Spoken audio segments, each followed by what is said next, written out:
My name is Mike Andes, and over the past 10 years, I've grown my lawn care business from one location to over 150 around the world, with over $50 million in annual revenue. Today, I'm gonna be sharing with you the brutally honest advice I would give any home service business owner that's starting their business today.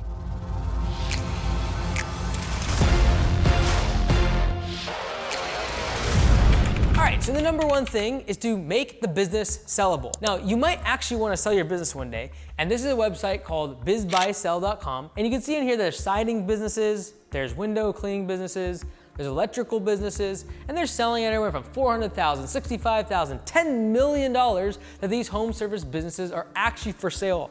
However, you might be like, well, I don't ever want to sell my business, but that's not the point. I just want to build the business where it is sellable, because you want options. And whatever is going to be higher value when you sell is also going to mean that the business is easier to operate and makes more money. So how do we do that? First thing is reduce key man risk. So if there's one employee, or if you're the only person that knows how to do a specific task in the business, a specific service, or if they got hit by a bus, the business will be completely down the drain. That's a problem. That's a lot of risk associated with specific employees or you as the owner. Reduce that by creating redundancy, having other people know how to do everyone else's job. Or if you're the only one that knows how to do a specific service, train other people up, or create systems and operation guides and standard operating procedures for other people to follow and do that same task. So what you can do is create systems. Now, what is a system? A system is simply creating a repeatable outcome. And so if I want to create a repeatable outcome of getting contracts signed, getting estimates accepted, making customers happy, I need to create a system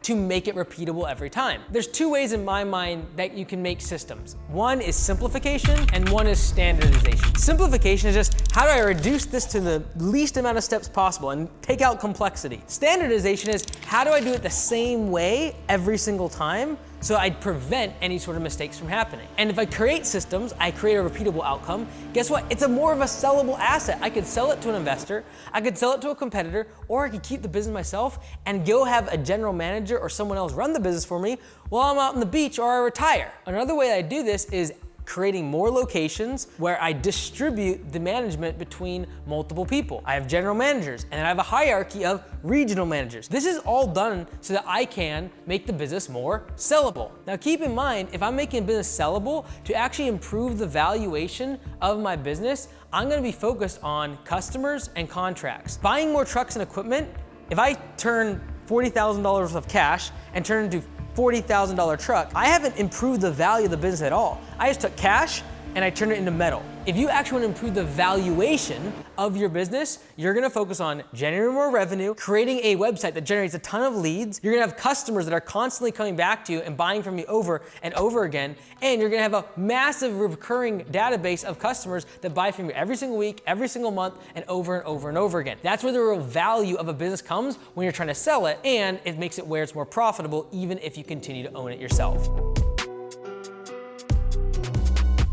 Q4 collapse will kill your business. Now I call it Q4 collapse because typically in home services, the last quarter of the year is the one that you wipe out all of your profit. And for 2-3 quarters out of the year, spring, summer, fall, everyone's super profitable. Then you hit Q4 and all of a sudden leads dry up, people stop calling you, revenue drops precipitously. And during that time, you lose all your profit and you have negative cash flow. Bottom line, having negative cash flow, where you actually lose money to stay in business for any month of the year, is completely unacceptable. I've seen over the course of hundreds of locations at Augusta and thousands of different businesses and home services that if you take 1 quarter of their profit and loss statement out of their financials, they're usually running a really good profitable business, like 20 to 30%. But then you add in 1 quarter where they're losing 10 or 15 or 20% of profit and they're actually paying money to stay alive and in business, now all of a sudden they don't have a very profitable business. And that's when you get to single-digit profit margins typically in a lot of home service businesses. And so the whole objective is, how do I fix Q4 collapse? When the grass stops growing and the bushes stop growing, for me in lawn care and landscaping, I've got to figure out a way to make money for those extra 3 or 4 months. Now at Augusta Lawn Care, we have 5 different winter tracks, and one of them is Christmas lights. And we've gone ham on Christmas lights. We've invested a lot in actually creating AugustaLights.com just so that our owners are able to solve the problem of Q4 collapse. And it's a basic service. Look, I already got the truck. I'm showing up in the same truck. We got lights. I'm just plugging them in to the bed here along the driveway. I'm gonna do the similar thing on the gutters to be able to get ridge lights for Christmas lights. Now, what this does is allows the owners inside of Augusta Nation to be able to sell during October, November, and December, and then take down the lights during January, when otherwise those are typically our slowest months of the year. Now, if you don't have Christmas lights, that's fine, but you've got to figure out a season-specific service and create season-specific offers for your customers. So what we do is we have our mowing customers that we're gonna service throughout the entire year, but they don't need mowing, and they don't need bush trimming, and they don't need mulch during the middle of winter. So we create a season-specific service, Christmas lights, and then we create season-specific offers for our customers. And so what we're gonna do is we're gonna create an offer for our existing mowing customers and say, hey, look, we can go ahead and install your Christmas lights, click this one button, and we will set up a quote for you, and here's what it includes. We can immediately upsell massive amounts of our mowing customers into another season-specific service just by making the right offer. I remember when I would save up between $70,000 and $100,000 of cash when I first started Augusta Lawn Care, and that was basically all my profit for the first half of the year. I would save all of that just to burn through it during the winter. And I would keep my guys busy because I was like, there's no way I'm gonna be able to go into spring with no experienced crew members. So what did I do? We literally would pressure wash people's houses for free. We would pressure wash their driveways for free. We literally made cookies and then gave it to our customers and had the crew go distribute them. We gave customers free estimates. We went and talked to property managers. A lot of wasted time. And during those winter months, I had a negative profit margin of -10 to -20%. I was losing money to stay in business. Off seasons will keep you poor in home services. You've got to figure out a way how to never have an off season where you simply are switching from the lawn care season to the Christmas light season, or from the lawn care season to snow plowing service season. You've got to have a different service and a different offering to make sure you never have an off season and you never have a single month where you have negative cash flow. Most people aren't going to enjoy this fact, but the bottom line is usually it takes about 3 years for you to replace the income that you would otherwise be making if you were an employee as a W-2. So those 3 years of pain is why most people will never get through it, because it's very, very difficult. You usually make less money on your business than if you were just getting your old job from the past. So when we look at a calendar, it's probably going to take you 3 of these bad boys to actually get to the point where you make more money in your business than if you were just at a regular 9-to-5 job, all right? So 3 of these, where you're working and grinding and hustling every single one of these days 3 times over before you finally actually oh, I made more in the business than if I would have just gone and worked my regular 9-to-5. Now, let's go to the whiteboard. Now, the reason this is super demoralizing is because you're gonna look at your profit and loss statement, or your P&L, and it's gonna be you made $80,000 on the bottom line. And you're like, that's fantastic. But why in the world on my balance sheet do I show, from a cash perspective, I only have $20,000? That's horrible. Here's the thing. Your profit and loss statement does not take into account depreciable assets like trucks and equipment. So for example, if in your first year or two, because you're growing really quickly and you're buying a bunch of trucks, and yes, these are going to be the best trucks you have ever seen on a whiteboard. Now, if you're buying this truck and this truck is $40,000, you're like, well, then doesn't that mean that I'm gonna have an expense of $40,000 on your P&L? No, you aren't. Because $40,000 for said truck is a balance sheet item. It is not an expense item. And so what's going to happen is, from a cash perspective, you got $40,000 poorer if you paid cash for this truck. However, it is not an expense on the P&L. And that is why so often at times you'll be very, very, business owners will get disillusioned by the fact they see $80,000 or they see some big number of profit on their P&L, and they're like, why in the world don't I actually see that in the bank account? Where is the money going? And it's usually just a matter of you're putting your cash into assets, and those assets don't show up as expenses on the P&L. And that's why usually by year 3 or 4, you're not buying trucks and equipment and growing so much. Therefore, you start to actually see this profit and loss. This money starts to actually show up inside of your bank account.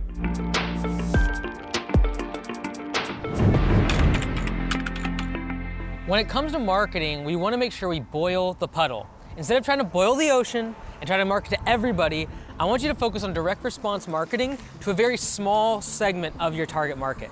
So instead of trying to market 50,000 homes, I'm gonna select several neighborhoods where I can boil the puddle. In other words, I'm gonna get in front of them in every single way possible. I'm gonna put door hangers on their door. I'm gonna send them every door direct mail campaigns in the form of postcards. I'm even going to show up at all the intersections that are close to their neighborhood and put yard signs right next to these intersections. So underneath that red sign, the stop sign, also I might even put it across the road there.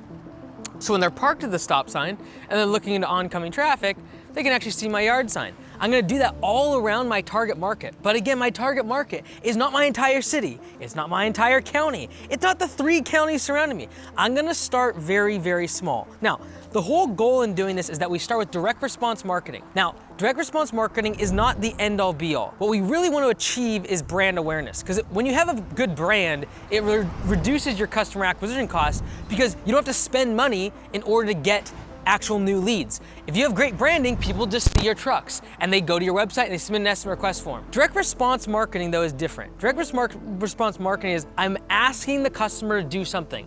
They need to respond. So on my Facebook ad, I'm saying fill out the form. I'm saying click here. On my yard sign or door hanger or my every door direct mail campaign with postcards, I'm gonna be telling them to go to my website or give me a call. That's what we call direct response marketing. This is how I think about when you start a home service business and scale it up, is I'm going to start with direct response marketing to boil the puddle.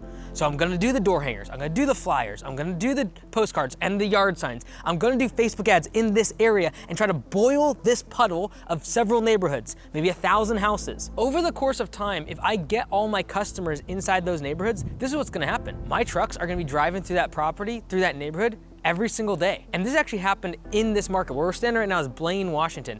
You can look it up. It has like less than 6,000 people that live here. And I started all my marketing, all of Augusta Lawn Care started right here where there's like 6,000 people. And I was able to hit everybody multiple times with every door direct mail, door hangers, Facebook, Google, really, really easily because it was such a small puddle. I was able to boil it. But then what happened is even though I had 2 or 3 trucks, we were driving around here all day long in this little 1-mile radius. And because of that, people thought we had like tons of trucks because they saw us every single day in their neighborhood, in their community, driving down their streets. And so we eventually achieved brand awareness because people thought we were bigger than we were. They saw our trucks everywhere. And I started to get leads without having to place ads. And that's why usually your second year, you'll get a big influx of leads, is because the first year you have to pay for every single ad. You have to pay for every single customer because people only came to you as a customer from your advertisements. But now, as you start doing services in the same area and you're boiling the puddle, they're seeing your trucks, they're seeing your uniforms, and you're starting to get brand awareness. In the long run, our goal is brand awareness, but to pay the bills, we've got to focus on actually doing direct response marketing. If you try to jump all the way to branding and doing like massive billboards and TV commercials and all like sponsoring the local team, those are all branding plays. And if you focus on that right away, you're gonna run out of money because you're not gonna have enough capital to be able to actually scale the business. So focus on direct response marketing, boil the puddle, the small service area, and then as you do that and you start servicing all those customers in that area, you'll achieve brand awareness because you are boiling the puddle.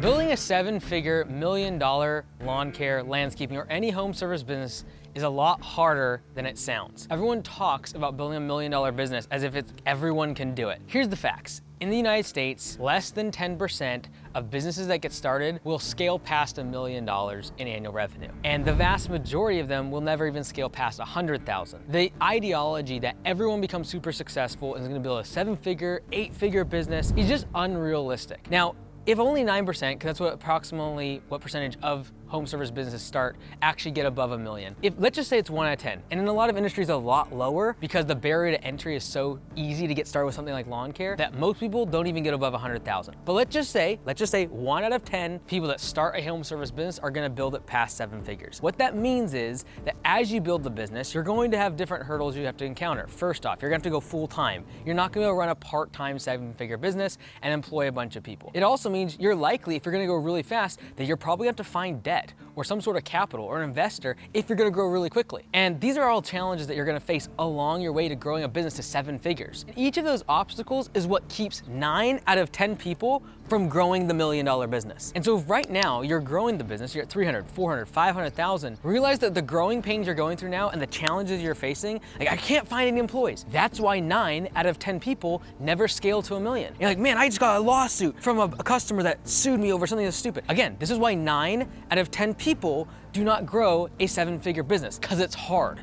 And so if you're gonna get into this business, think it's gonna be easy, this is the wrong business for you. And just to keep in mind, that 10% figure is across all businesses. Every industry is difficult. If you get into like a restaurant, can you imagine trying to like get food done the same way every single time to every single customer that's putting it in their mouth? And then there's like times where it gets really busy and there's times where people don't tip and there's weird customers that have weird preferences and like all sorts of craziness. That's the restaurant industry. Okay, software would be so much easier. I've done software. It's extremely expensive. I can't pay people $20, $30 an hour. I've got to pay them $100, $200, $300 an hour to do work. So there's always constraints, there's always difficulties to every business and every industry. Instead of thinking that your industry is difficult or that this business is so hard, or I can just do a different service, it'd be easier, realize that only 10% of small businesses that start in the United States grow past $1 million. And what you're facing right now is what keeps 90% of them from ever getting to $1 million. So overcome each of these obstacles, get through them, put your head down and grind through those moments, because that's what makes the extraordinary 7-figure business possible.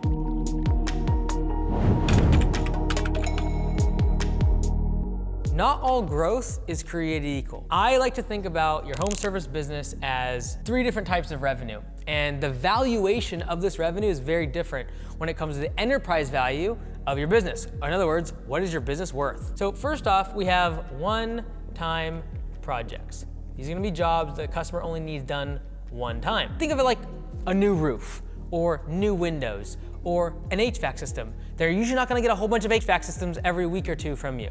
So these are one-time projects. From a valuation perspective, creating value and worth in the business, what is more valuable is a reoccurring service. This is where they might need it every week, every 2 weeks, every 3 weeks, or every 4 weeks, but they ultimately are doing it ever so often. For example, I don't need to have a Pepsi on a subscription, but I will go get one today, and then I'll get one in a few days, and I'll get one next week. And so it's reoccurring. It happens periodically over the course of time. And that's all cool. This would be something like installing mulch in your flower beds. Like maybe you do it once a year. It's definitely not a one-time and you never get the customer again. It reoccurs to some frequency. However, the most stable revenue and therefore the highest enterprise value that you're gonna get from any type of revenue is gonna be recurring revenue. This is where the customer's on schedule. You're showing up at their property every week, every other week, every month, every quarter, but they're on some schedule where you can predict very accurately out in the future of what your revenue is going to be. The most valuable companies in the world always focus on trying to create recurring subscription revenue and jobs in the future that they can predict exactly what their revenue is going to be and slowly build on it over the course of time.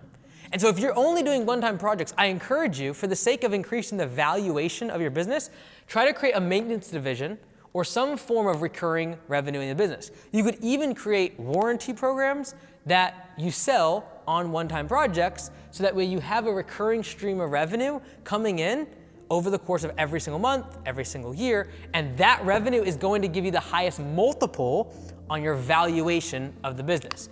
So when we think about enterprise value, the reason I am a big proponent of actually thinking about from this perspective is if I can grow my business from a valuation perspective of $250,000 is the value of my business. If I'm able to grow the business, if I'm able to increase the quality of the revenue from less one-time projects and towards more reoccurring or recurring revenue, if I can do that and I can increase the value of the business from $250,000 to, let's just call it $1 million in revenue. What happened here is I was able to create $750,000 of value out of thin air. In other words, I don't pay any taxes on this increase in equity. And this is how the rich get richer and they continue to be able to not pay taxes, is because this increase in the valuation of this business going from $250,000 to $1 million, there was absolutely no taxes involved here. I didn't take distributions on this, I didn't take any sort of salary, and if I did, that's fine, but the net worth, my net worth going up is not getting taxed here at all. The same way that if you bought a house 10 years ago for $500,000 and now it's worth $1 million, you're not getting taxed anymore unless you sell the house. And same thing is true. Until you sell your business, you don't ever actually realize this as income, and therefore you never get taxed on it. Very cool. So remember, not all revenue is created equal. We have one-time projects, we have reoccurring work, and then we have recurring work. Also, keep in mind when you're growing revenue, the least profitable way to grow revenue is by expanding your service area and adding a bunch more services. So whenever you're tempted, like, I want to double the business, yeah, just add more services and start servicing more and more cities. But that's usually the least profitable type of growth. So not all growth is not created equal, and not all growth in terms of your service area. And adding more services is going to make you more money.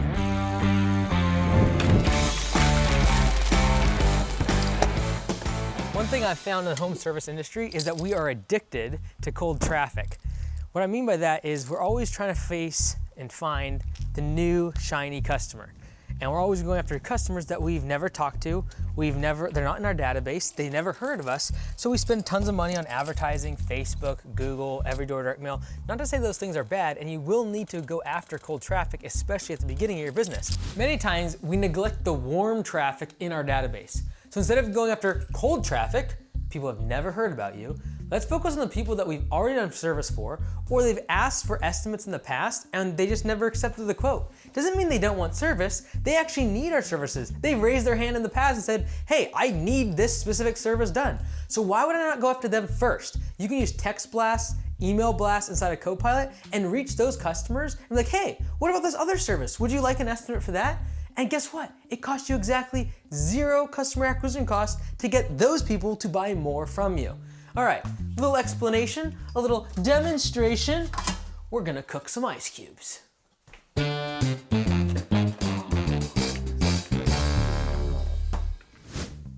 All right, so we start with ice cubes. Very quality ingredient. So what our goal is to be able to get the customer to eventually buy from us.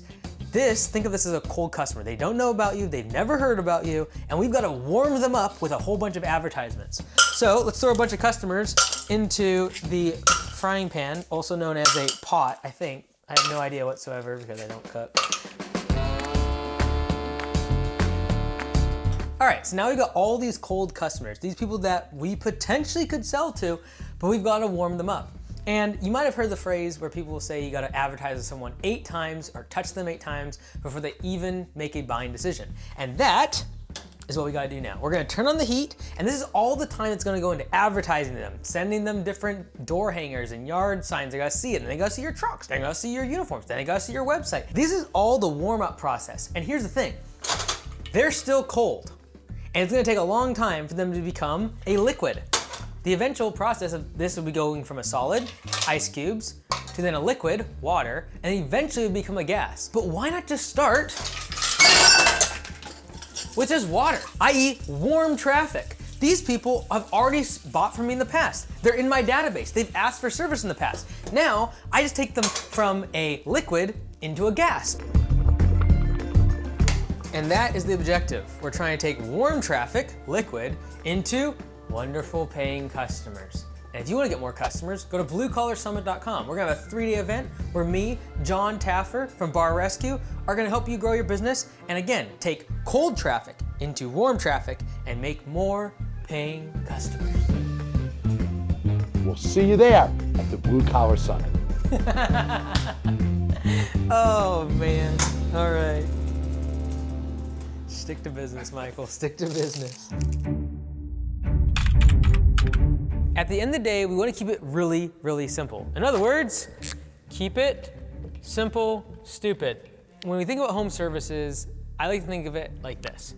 At the end of the day, all you're really doing is selling labor. If you have a home service business, you're selling labor. Like, oh no, we sell like really fancy HVAC systems. Okay, great, let me explain. What we're going to do is we're going to take in $20 per hour, and we're gonna pay someone $20 per hour in the form of a labor, and this product, this is our product, is labor. It goes into the box. Now, the whole goal of a home service business is to take the $20 per hour that you're paying the employee, and out on the other end, we get $100 that the customer's paying us for. And so ultimately, this is the machine that we are building. And so this box right here, this black box, is the box of your business. The systems, the procedures, the equipment, the training, everything that goes into your business and making it more efficient is this black box. But ultimately, the product that we are selling is labor. And we're trying to take low-cost labor, $20, $30, $40 an hour, and then through all the systems and the training and the equipment and everything you put into your business, out on the other end, we are getting that same labor, giving it to the customer for more money. This is the basis of home services. And the skills that you give your employees and the training, the equipment that you equip them with so they can have fancy trucks and nice equipment and tools, this is what makes that labor worth more to the customer. And so this is why the black box, everything that we've talked about so far in the video, is all about the black box. How do I make better systems? How do I make sure I track my efficiency score? How do I make sure my crew clocks in and out? I pay them by performance, and I give profit sharing. All of that is to make this black box more efficient, so that per unit of labor, I make more profit when I sell it to the customer. Use debt after proving your business model. In my opinion, debt can actually be used to make your business grow much faster. Think of it like this. If I need money to buy trucks, equipment, and assets to be able to grow my business, if I can just fast track that by having loans and debt to be able to pay for that, I will be able to grow the business much faster. Typically, the most conservative way to grow without having loans and without having debt is going to be grow and then stay in profit mode, where you actually raise prices and make more money. And then after a little more time, you get more money in your bank, then you go and grow again. You buy some more trucks, more equipment, you continue to expand. That's the more conservative approach. If you want to grow really fast, a lot of times you do need outside capital, whether it be from investors, getting a loan, or some form of debt.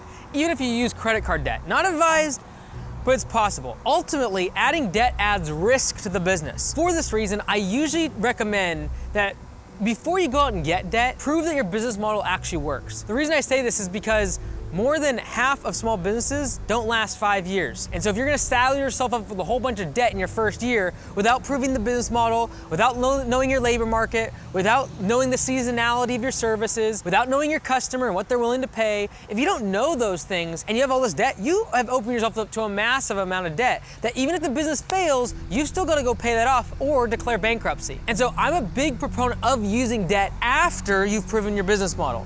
There's a reason why companies like Apple, Microsoft, and some of the biggest, most profitable businesses in the world still have billions and billions of dollars worth of debt. And they use guys like Chase to go get that debt. And why? Because they know they can get debt for say 3, 4, 5% interest, and then take that money, invest it in growth, invest it in offices and buildings and infrastructure and employees and advertising and marketing.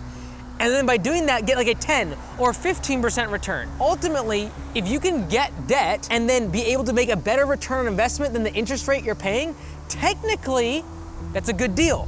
The question is it actually worth the risk? That's what we call our risk-adjusted rate of return. And that is the difference between what I'm putting at risk versus what I actually get back from my investment. And if I can make more than my interest rate and what I'm paying down on that loan, technically it's a good deal and you'll be able to grow the business faster. Debt is sort of like gasoline on fire. I would rather build a small fire and then slowly trickle a little bit of fuel, a little bit of gasoline, a little bit of debt on the business if needed so I can make it bigger. What I'm afraid of is people get massive amounts of gasoline, massive tub of gasoline, and then they're just getting their business started with a spark and they're trying things.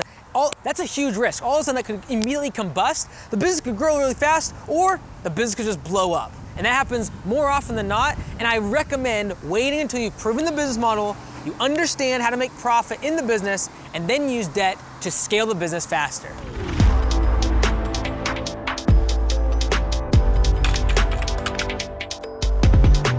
Premium brand equals premium price equals premium customer. You're going to attract the best customers by having an excellent brand and a price that matches it. At the end of the day with home services, you don't want to be the person that's always competing for the bottom of the price barrel, in always trying to be discounting, giving away things for free. Now when you're first getting started, you might start there because your only differentiation is price. But as you grow the business, as you get out of massively trying to grow, you're going to need to raise prices. Now you can only raise prices if you have a great brand. People are not going to pay a premium price And the premium customer is not going to come to you if you don't have a premium brand. What does a premium brand do for you? Well, first off, it's going to allow customers to have a perceived value much higher of your business. So when they see your trucks that are wrapped, when they see your uniforms, when they call and the office actually picks up the phone, when they go to your website and it's branded and it looks great and it has your logos and has pictures of your truck on it, that premium brand is going to translate to a customer that's willing to pay a higher price. Now, you can't just jack up your prices and think that somehow that's gonna make you premium. You've actually gotta have a great product. But a big piece that people forget, it's not just the actual work you do that needs to be premium, it's the whole service, and that's what brand is. How does it make the customer feel when they call you? How does it make them feel when they go to your website? When they submit an estimate request form, is there automations? Are they able to put a credit card on file? What's the process like when they actually get the quote and get it accepted? These are all pieces and parts of your brand. And if you make that really strong and you have a premium brand, you can charge a premium price. Just by having a great website, based upon the studies we've done, you're able to charge $5 to $10 more per man hour when you're on their job site. Just by having a great looking website where you show your brand and you show your trucks and you show your uniforms. And by having that great price, now I can actually afford to be able to go get the best customers using marketing. By having a higher price, I can actually afford to spend money on ads. I can actually spend money on getting the trucks wrapped and decaled and uniforms. And so if you're like, well, I can't afford it. I can't afford to get a great website. I can't afford to get great uniforms. I can't afford to wrap my trucks. You can't afford not to. Once you get it done, you can now charge a higher price. And by doing that, by having a higher price and a higher value, you're going to attract a higher premium customer that's less price sensitive. These customers in this neighborhood, they're premium. These houses are selling between $700,000 and $1 million. And most of the population inside of here is gonna be 60, 70 years old. By that, I'm able to sell them all of my services. They're not just gonna accept mowing, they're gonna accept weed and feed. They're going to accept bush trimming. They're going to accept clean out the gutters. They're going to accept winter services. They're going to have their Christmas lights put up. And so premium customers are attracted to companies that have a premium brand and your prices match that premium brand. You can't have super low prices. You've got to actually increase them. And this is why a lot of times people realize in home services, they raise their prices and no one leaves because they have good customers. And the customers you lose during a price increase are usually your least premium customers. The ones that don't accept all of your upsells. They always only use one service. They're never accepting all the other services you offer. And to me, a premium customer not only pays a premium price, but they take all my upsells. Instead of just taking one service, they accept all of the services I offer. And inside of Copilot, when I show up to a property, I'm gonna click on a couple buttons, and every time I come here, I'm gonna be looking for another service I can upsell this customer, because a premium customer will accept every single service.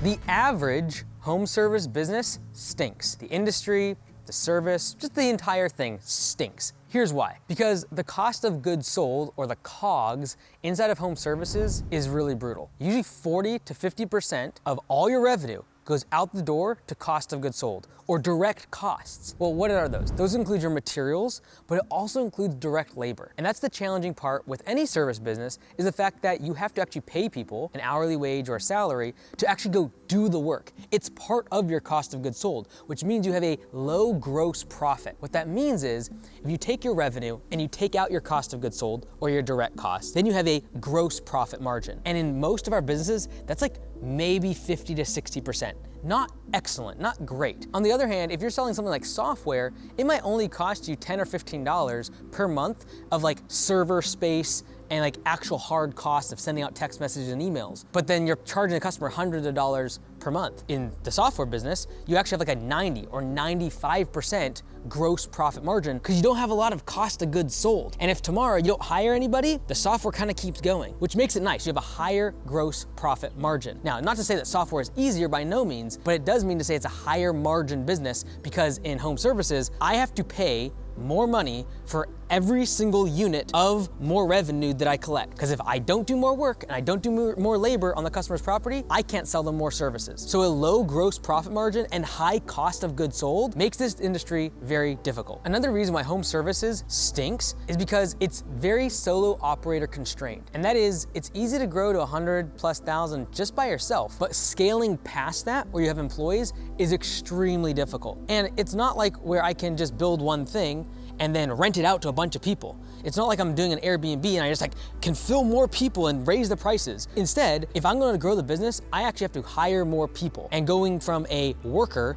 to a manager is very difficult. It's a completely different skill set. And that's why most people in home services don't ever actually become more than a solo operator, is because having employees and W-2 employees that you have on payroll is very, very difficult. Not only just to keep the business profitable by after having employees and all the extra overhead, but also finding employees. And so now you have the labor market you gotta deal with. And guess what? The government, they love having low unemployment numbers where they're just incentivizing everyone to get more jobs, and they'll pump money into making more jobs. And guess what that does? It makes your job as a small business owner a lot more difficult to find employees. So it's hard to find them, it's hard to keep them, and it's hard to make the business profitable with the employees after you've gone past being a solo operator. The best home service businesses generate over 20% profit margins on $1 million in annual revenue and take at least 10% of revenue out of the business in distributions or free cash flow, where they actually take the money out. So in other words, they would have a $1 million business, $200,000 in profit, and then the owner, after they take their salary and everything, would take $100,000 out of the business and put it in their own personal bank account. Those are some of the best businesses in home services. Those are the metrics I'm seeing. 1 million, 20% net profit margin, and 10% of revenue is being taken out of the business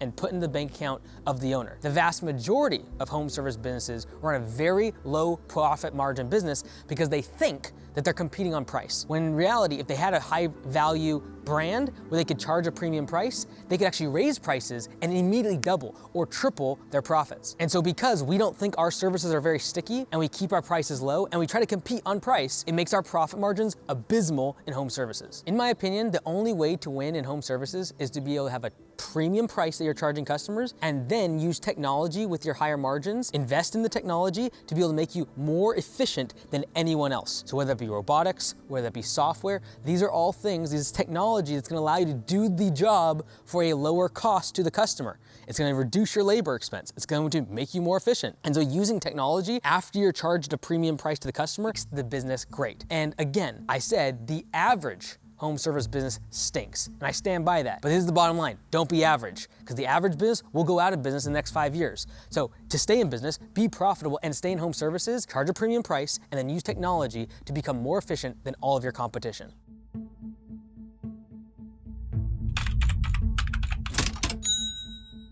Basically, there's just one skill that's required to grow your business in home services to $1 million, and that's sales. After getting past $1 million, the next thing that you gotta focus on is talent acquisition. In other words, who. So it goes from selling to who is gonna do the job for me. Think of it like this. When at Augusta Lawn Care, some of our locations, they'll get started, and within a matter of 3 months, they're already doing over $100,000 in monthly revenue. Other locations might take 3, 4, or 5 years to ever hit that number. Here's the difference. It comes down to who can sell. The person that can knock on doors, the person that can do door hangers, that tells all their family and friends, gets Google reviews right off the bat, is every time they go to Subway or to the barbershop or their accountant, they're telling everyone about their business.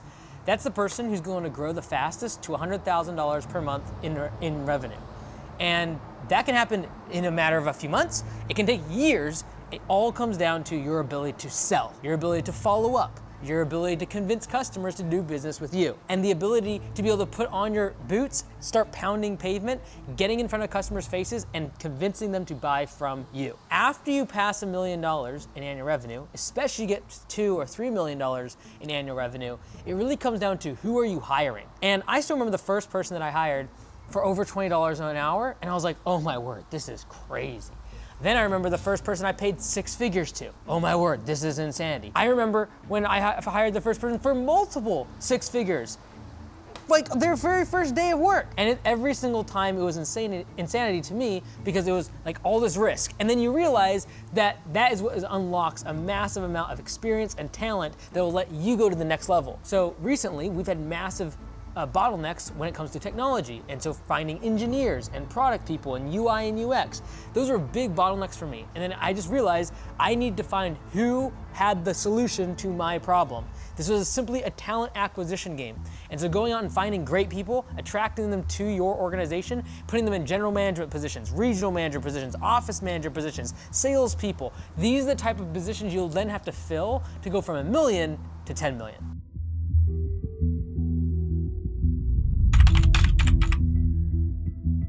We don't sell stripes. Now, obviously this is for the lawn care and landscape industry, where we talk about actually making stripes in the lawn, But you actually don't sell stripes. If you boil down your service or product to simply the commodity, then you're going to be a low price competition type of situation and always lowering your prices because you're just selling a commodity. But if you actually think about what you're really selling to a customer, it has nothing to do with the service that you're doing. And you replace lawns with, the paint that you're installing, or the fences that you install, or shingles on a roof, or appliances, or HVAC systems. Whatever home service you're in, remember the actual service and product that you're selling the customer is not actually the most valuable thing you're selling them.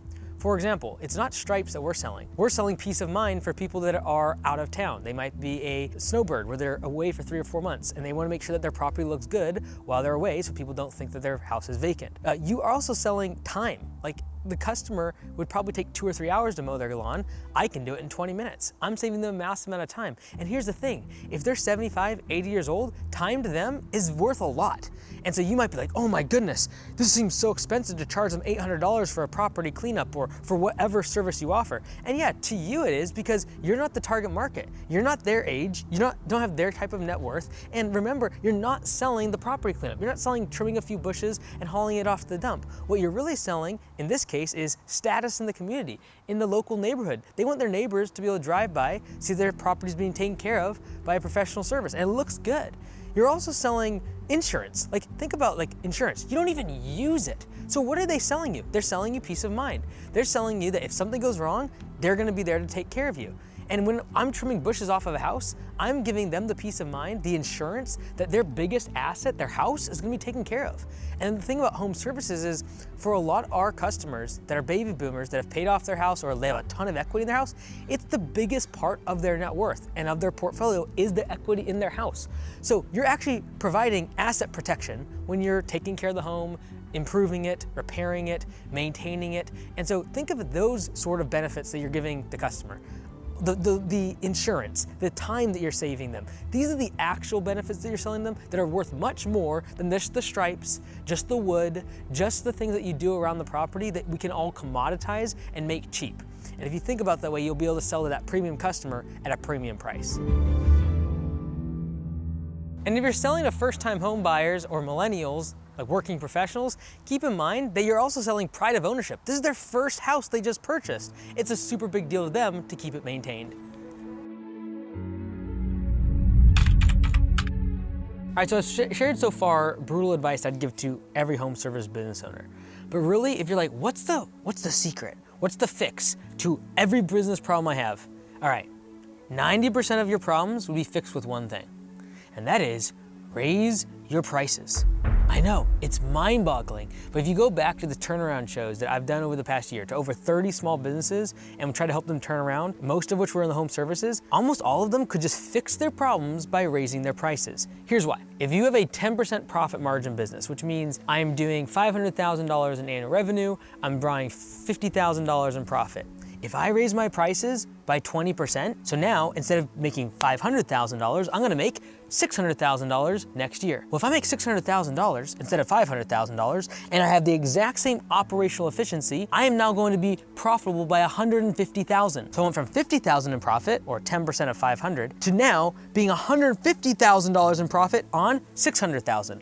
Because all that increase in revenue from $500,000 to $600,000 just came because I raised prices. I didn't have to buy more trucks, I didn't have to hire more people, I didn't have to change anything. I just raised my price. And so if you have a great service and you take care of your customers and you really do care about them and you don't have complaints and people aren't leaving and mad at you, you can raise your prices and it'd be very sticky, which means when you raise prices, people still don't leave. Recently, at the Bellingham shop for Augusta Lawn Care, we raised prices by over 25% across the board on almost 400 customers. And guess what? Only about 30 of them left. But guess what? I more than doubled my profit margin because I raised prices by 25%. So here's the bottom line. If you're having problems in your business, raise your prices. You say it's so simple, but here's the thing. I have employee problems, or I'm having problems with my equipment. Here's what's really cool. Money solves everything. If you have more money, you can go hire people for a higher wage. If you have more money, you can go afford to buy more trucks. You're like, I can't get any leads, no one's calling me. Great. If you have more money, you can go spend money on advertising on Facebook and Google and doing every door direct mail campaigns and doing door hangers. And so ultimately, because money solves everything and raising your prices, if you have a good service, is usually very, very sticky. Just raise your prices. And if you're considering right now, you're gonna go out of business, you're like, all this brutal advice that you've given throughout this video, I have done none of it. And because of that, I'm about to go out of business. Give me 1 month. Just raise all of your prices across the board to existing customers and to new customers. This will solve so many problems. And if you're like, no, Michael, it has nothing to do with my business. It has everything to do with psychologically, I just can't take this anymore. I'm like overworked and I'm working crazy hours. My family's gonna kill me. My relationship's in the garbage because of it. Here's the thing. Money solves everything. If you raise prices and you doubled your profit margins, guess what? You'd be able to afford another employee. You'd be able to afford a general manager. You'd be able to afford an office manager. You'd be able to afford someone to be able to take the calls for you instead of you in the middle of the night. So ultimately, because money solves everything, raise your prices. And if you're thinking about giving up, you're thinking about throwing in the towel, just raise your prices, I beg of you, at least 10 to 15%. I would rather you raise your prices by more like 20 to 25%, and I think you'll be shocked by how few customers leave and just how much money you can make in this industry if you raise your prices and charge what you're worth. Now, if you're interested in actually starting a lawn care business specifically, watch this video here. It's a masterclass in very much detail of exactly how to get started.